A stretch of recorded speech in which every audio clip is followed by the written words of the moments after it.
Ever get that nagging feeling that maybe, just maybe, all those years in school didn't quite equip us for what real success looks like today?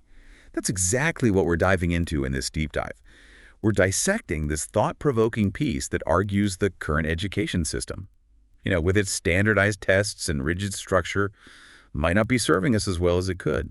Remember all those times you felt like school wasn't quite teaching you what you needed to know? We're going to explore that feeling and even examine some really compelling alternative approaches to education. What's fascinating is that this isn't just a feeling. It's backed by a growing body of research. Traditional education often relies on a one-size-fits-all approach that doesn't take into account different learning styles, paces, and interests. Yeah, it's like trying to fit square pegs into round holes. I remember being praised for my writing but struggling in math class. The system definitely seemed to prioritize certain subjects over others, even if those subjects didn't necessarily align with the student's strengths or passions. Right. And this lack of personalization can actually stifle creativity and hinder the development of individual talents. Instead of nurturing those unique abilities, the system sometimes tries to fit everyone into the same mold, leading to some students feeling discouraged or left behind. It raises the question, what would happen if schools focused on cultivating individual strengths instead of trying to standardize everyone? That's a great question. And speaking of falling short, let's talk about all that time we spent memorizing facts for tests. Did that really prepare us for the real world? It does make you wonder what we're actually measuring with these tests. Are we gauging true understanding, the ability to apply knowledge, or just the capacity to recall isolated facts under pressure? Think about your own experiences. How often do you need to regurgitate facts on demand in your daily life? Not very often. It's much more valuable to be able to think critically, solve problems, and adapt to new situations, right? And those are the skills that often get neglected in a test-driven environment.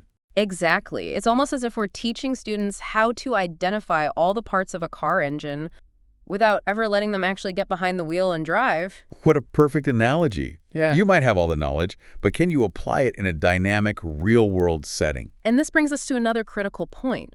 The skills that are increasingly valuable in today's world, things like collaboration, communication, and emotional intelligence, are often missing from traditional curriculums. It's almost ironic. We spend years dissecting Shakespeare, but never get a class on how to navigate a difficult conversation with a coworker, give constructive feedback, or build consensus within a team. These soft skills, as they're often called, are absolutely crucial for success in various aspects of life, from personal relationships to professional achievements. Yet traditional education doesn't always provide a structured way to learn and develop them. So what are we doing to address this gap? Are there specific programs or initiatives that are starting to integrate these essential skills into the curriculum? There are some promising developments, but there's definitely room for improvement. Some schools are implementing social-emotional learning programs, which focus on developing self-awareness, empathy, and relationship skills. Others are incorporating more collaborative projects and group work into their curriculums to encourage teamwork and communication. Okay, those are some encouraging steps. It sounds like there's a growing awareness of the need to go beyond rote memorization and standardized testing to equip students with the skills they'll actually need to thrive. But are these efforts enough? I mean, is the current education system, with its emphasis on an industrial model, truly preparing students for the rapidly evolving landscape of the 21st century? That's the big question, isn't it? Are we preparing students for the right future? Because the world has changed dramatically since the days of factory assembly lines, hasn't it?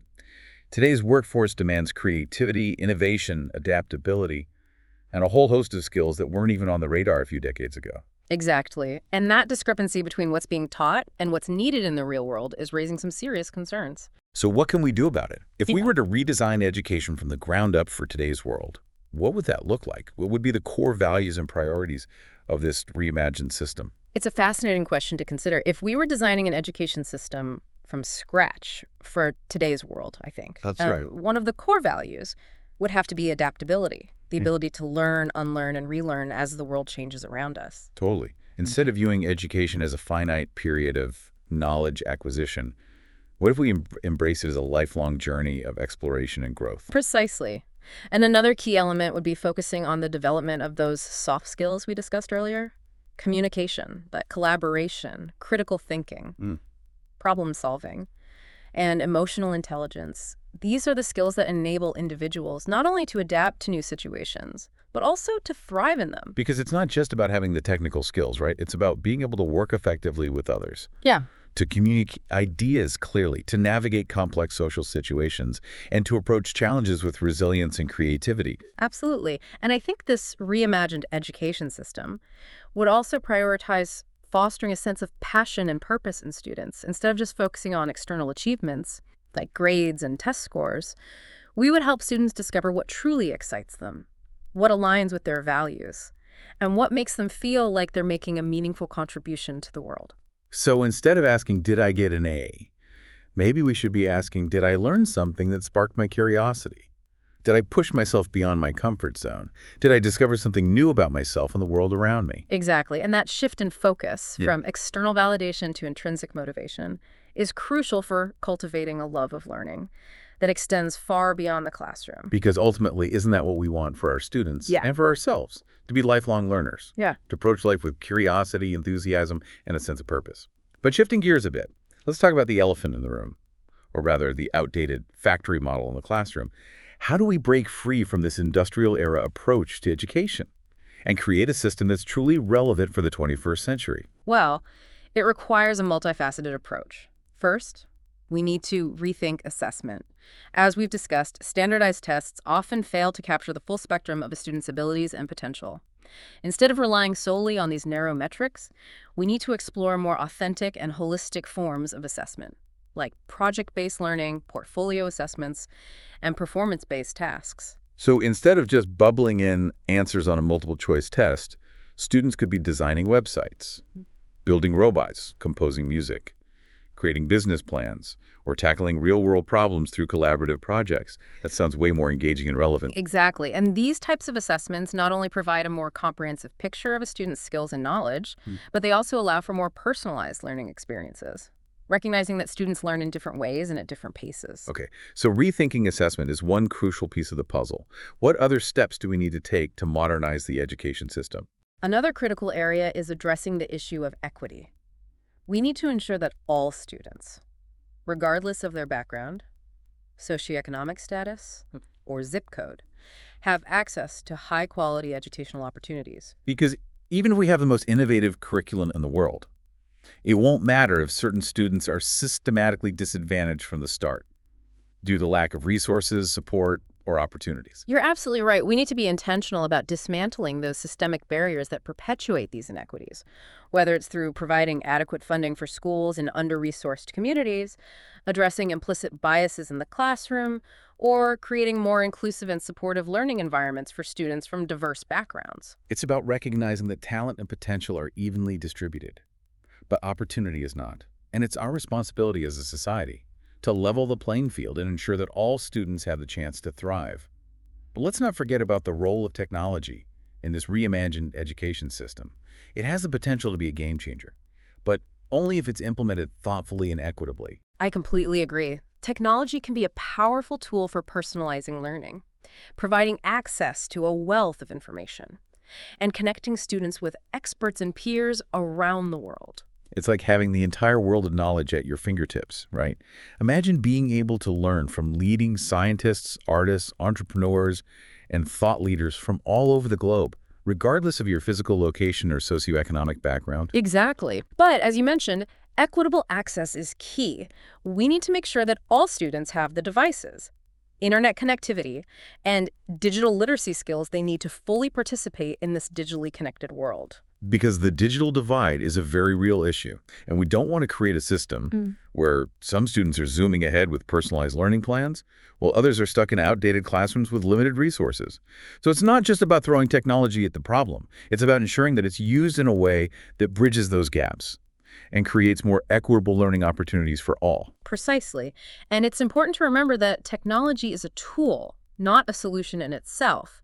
It's about how we use it to enhance and personalize learning, to foster creativity and collaboration, and to connect students with the resources and support they need to thrive. Okay, so we've talked about rethinking assessment, addressing equity, and leveraging technology thoughtfully. What other pieces of this puzzle should we be considering?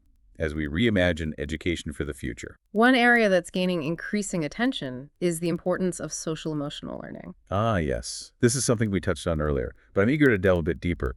What exactly is social emotional learning, and why is it so crucial, especially in today's complex and interconnected world? It really does require a collaborative approach, starting with empowering educators. Teachers are on the front lines of education, and they need the support, resources, and professional development opportunities to implement these innovative approaches effectively. That makes sense. We can't expect teachers to magically transform their classrooms overnight without providing them with the tools and training they need to succeed. Exactly. And beyond individual teachers, we need to look at the systemic level. Policymakers played a crucial role in shaping education policy, from funding decisions to curriculum standards. So we need policies that prioritize innovation, equity, and student well-being, not just standardized test scores and outdated metrics of success. Absolutely. And parents and community members have a vital role to play as well. They can advocate for change, support their local schools, and create learning opportunities outside of the traditional classroom setting. It's about recognizing that education is not just the responsibility of schools. It's a shared responsibility that involves the entire community. But what about the students themselves? How can we empower them to be active participants in shaping their own education? That's such an important question. We need to create spaces for students to voice their needs, share their ideas, and contribute to the decision-making processes that affect their learning experiences. It's about shifting from a model where students are passive recipients of knowledge to one where they are active agents in their own learning. Precisely. And this can take many forms, from student-led conferences to youth-driven advocacy groups to participatory design processes where students have a say in shaping the curriculum and the learning environment. So it's about giving students a seat at the table and recognizing that they have valuable insights and perspectives to offer. But as we embark on this journey of transforming education, I think it's important to acknowledge that it won't be easy. There will be challenges, setbacks, and resistance to change. You're absolutely right. Change is never a linear process, especially when it comes to something as deeply ingrained as our education system. There will be those who cling to the familiar, who fear the unknown, who resist innovation. But I think it's crucial to remember why we're doing this. We're doing this for the students, for their futures, and for the future of our society as a whole. Exactly. And when we keep that bigger picture in mind, when we focus on the transformative potential of education to empower individuals and create a better world, I think that gives us the strength and the motivation to persevere through those challenges. Because ultimately, we're not just talking about tweaking the system around the edges. We're talking about a fundamental shift in how we think about learning, about success, and about the purpose of education itself. We're talking about moving away from a model that prioritizes standardization, conformity, and rote memorization, to one that values creativity, innovation, collaboration, and the development of the whole person. And that's a vision worth fighting for. So as we wrap up this deep dive into the complexities of education, I want to circle back to the question we posed at the beginning. Does traditional education truly prepare us for success? And I think the answer, as we've explored throughout this conversation, is more nuanced than a simple yes or no. It depends on how we define success. Right, because success isn't a one-size-fits-all concept. It means different things to different people, and it manifests in a myriad of ways. Precisely. For some, success might mean achieving traditional markers of achievement, like high grades, prestigious degrees, and lucrative careers.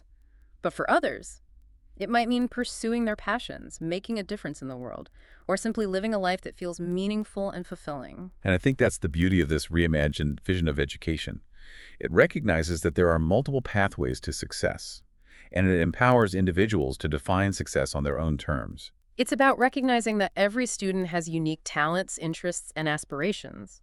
And it's about creating learning experiences that nurture those individual strengths and help students discover their own unique paths to success. So maybe the real question isn't whether traditional education is holding us back, but rather how can we transform education into a force that propels us forward, a force that empowers us to create a future that is more just, sustainable, and fulfilling for all.